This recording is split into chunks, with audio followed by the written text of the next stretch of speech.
മഹാലക്ഷ്മിയെ കാണാതെ ഭൂമിയിലെത്തിയ സാക്ഷാൽ ആദിനാരായണൻ ശ്രീനിവാസൻ എന്ന പേരിൽ മാനവരൂപം സ്വീകരിച്ച് തിരുമലയിലെത്തി തപസ് തുടങ്ങി. ശ്രീനിവാസന്റെ സ്ഥിതി മനസ്സിലാക്കിയ ബ്രഹ്മാവും ശിവനും ലക്ഷ്മി ദേവിയെ സമീപിച്ച് വിവരങ്ങൾ അറിയിച്ചു. തുടർന്ന് ബ്രഹ്മാവും ശിവനും പശുക്കളുടെ രൂപം ധരിച്ച് ശ്രീനിവാസന് സേവനം ചെയ്യാൻ തയ്യാറായി. അക്കാലത്ത് ചോള സാമ്രാജ്യത്തിന്റെ കീഴിലായിരുന്നു തിരുമല. അതിനാൽ മഹാലക്ഷ്മി ഒരു യുവതിയുടെ വേഷത്തിലെത്തി ചോള രാജാവിന് പശുക്കളെ ദാനം ചെയ്തു.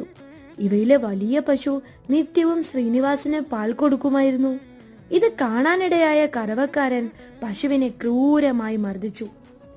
എന്നാൽ അബദ്ധവശാൽ മുറിവ് പറ്റിയത് ശ്രീനിവാസനായിരുന്നു.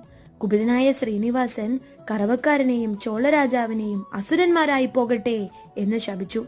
ദാസന്മാരുടെ പങ്ക് രാജാവും ഏൽക്കുമെന്ന വിശ്വാസമാണത്രേ ഇതിനു പിന്നിൽ.